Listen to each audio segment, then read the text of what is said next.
अस्सलाम वालेकुम। उम्मीद है कि आप सब खैरियत से होंगे। आज का हमारा टॉपिक है फैक्टराइजेशन ऑफ पॉलिनोमियल्स। हम डिस्कस करेंगे एक्सरसाइज 4.1 के क्वेश्चन नंबर 21 को। आपके पास क्वेश्चन दिया गया है 2x² minus 5xy minus 3y²। हम सबसे पहले देखते हैं फैक्टराइजेशन करते हुए हमारा जो पहला रूल होता है, हम सबसे पहले चेक करते हैं इसमें कोई चीज़ कॉमन तो नहीं आ रही, या फिर कोई भी पहली दो ऐसी टर्म है उनमें कुछ कॉमन आ रहा है, या आखिरी दो टर्म्स है उसमें कुछ कॉमन आ रहा है। सो सारा कुछ हम सबसे पहले आइडेंटिफाई करते हैं, देन हम सोचते हैं कि इस पर कौन सा मेथड अप्लाई करें। अब अगर मैं यहाँ पे देखूँ तो मेरे पास पहली दो टर्म्स को अगर मैं देखूँ तो x कॉमन आ रहा है, और आखिरी दो टर्म्स को देखूँ तो y कॉमन आ रहा है। लाइक कोई भी ऐसी चीज़ नहीं है जो सिर्फ पहली दो टर्म्स में कॉमन आ रही हो, या फिर सिर्फ दूसरी दो टर्म्स में कॉमन आ रही हो। इसके लिए मैं जब इसको ऑब्जर्व करती हूँ तो मुझे ऐसे लगता है कि मैं अगर इस पर फैक्टराइजेशन मेथड अप्लाई करूँ, लाइक मिड ब्रेक करूँ, तो मैं इनको इजीली इनके फैक्टर्स को फाइंड कर लूँगी।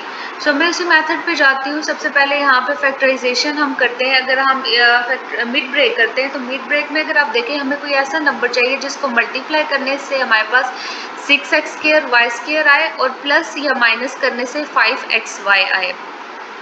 सो मैं देखती हूँ कि मैं अगर 2 और 3 को मल्टीप्लाई करूँ तो मेरे पास 6x² y² आता है, और इसी तरह अगर मैं 6 में से माइनस कर दूँ 1 को तो मेरे पास आता है 5xy। सो सबसे पहले, और ये मेरे पास है कि मैं 2 और 3 को मल्टीप्लाई करूँ, और एक मेरे पास ये तरीका है कि मैं 6 को सिंपली मल्टीप्लाई कर दूँ 1 के साथ।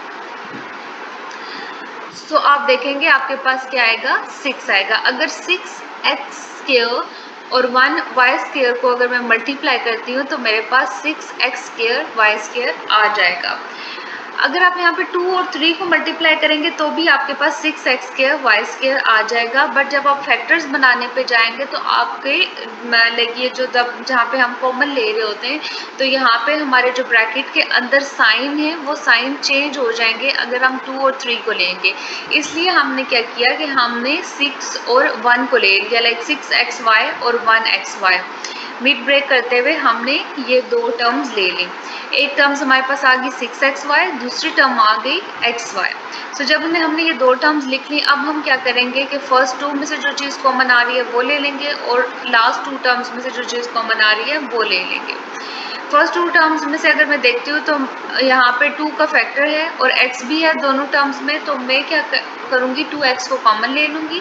जब मैंने कॉमन ले लिया तो फर्स्ट टर्म में मेरे पास x बचा और सेकंड टर्म में मेरे पास 3 बचा। सो मेरे पास आया x माइनस 3y। देन दूसरी दो टर्म्स में से मैंने क्या कॉमन ले लिया, y। तो प्लस y जब मैं कॉमन लूँगी तो मेरे पास ब्रैकेट के अंदर बचेगा x माइनस 3y।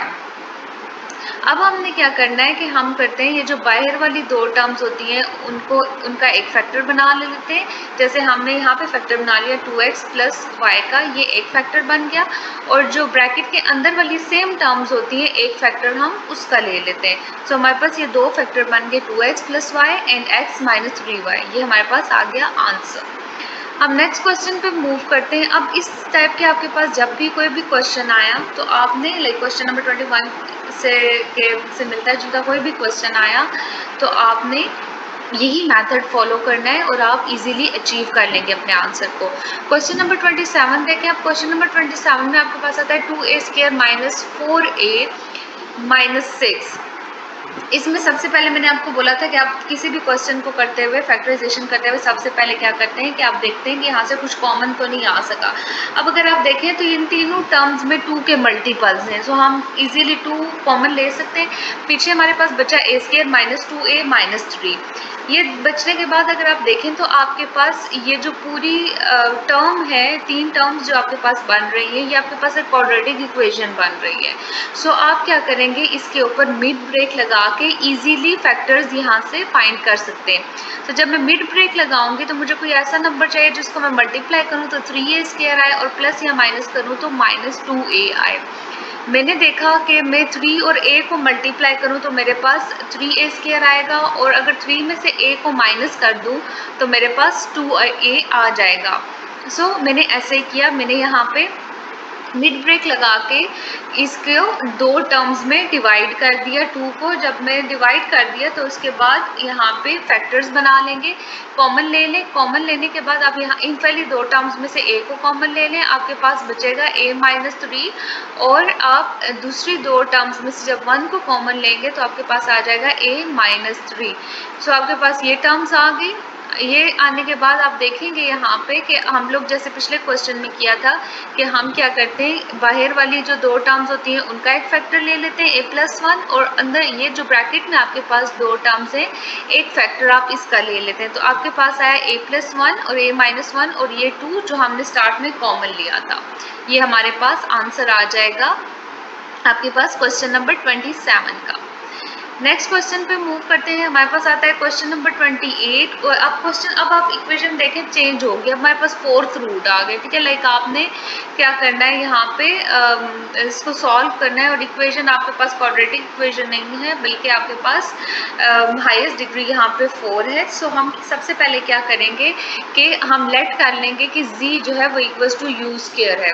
जब हम z को u स्क्वायर लिखेंगे यहाँ पे तो आपने जहाँ जहाँ u है वहाँ आपने जहाँ जहाँ u स्क्वायर होगा वहाँ आपने z को सब्स्टिट्यूट कर देना है।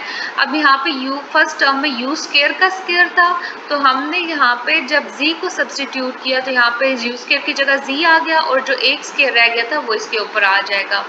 देन उसके बाद आप यहाँ इस जगह पे क्या करेंगे, अगेन z को u स्क्वायर की जगह z को सब्स्टिट्यूट कर देंगे तो आपके पास ये टर्म आ जाएगी और 36 आपके पास ऐसे ही आ जाएगा।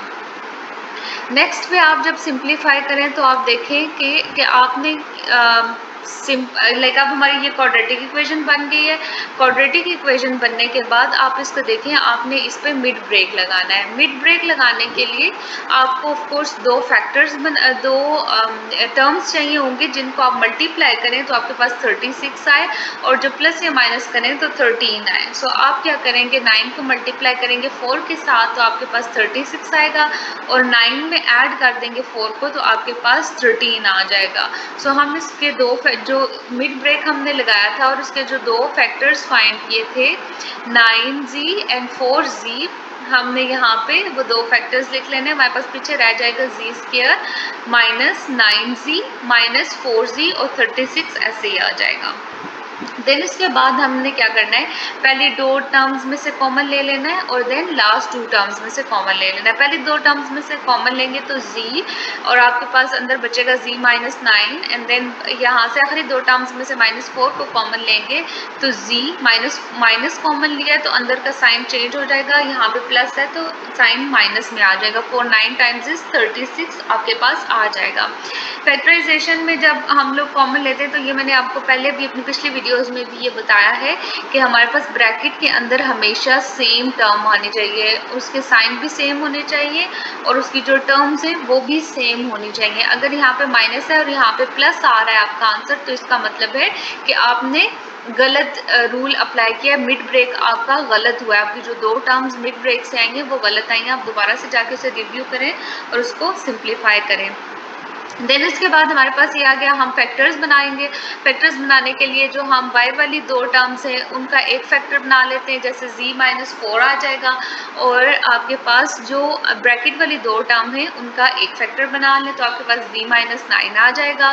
देन आपने क्या करना है, जो हमने पीछे z को सब्स्टिट्यूट किया था u स्क्वायर की जगह, अब z की जगह हमने ओरिजिनल वैल्यूज़ की डाल देनी है जो कि है u स्क्वायर। सो हम यहाँ पे जब u स्क्वायर लिखेंगे तो हमारे पास आ जाएगा u स्क्वायर माइनस 4 एंड आपके पास आ जाएगा अगेन ये z की जगह अगेन यहाँ पे भी रिप्लेस हो जाएगा u स्क्वायर ओरिजिनल वैल्यू। सो हम यहाँ पे u स्क्वायर माइनस 9 आ जाएगा। अब ये आपको पता है ये फार्मूला बनता है a square minus b square का, जो a square minus b square आपके पास इक्वल होता है a माइनस b के एंड a प्लस b के। सो यहाँ पे u है तो आप लिखेंगे कि आपके पास u माइनस 2, यहाँ पे 2 का स्क्वायर है ना हमारे पास, तो u minus 2 and u plus 2।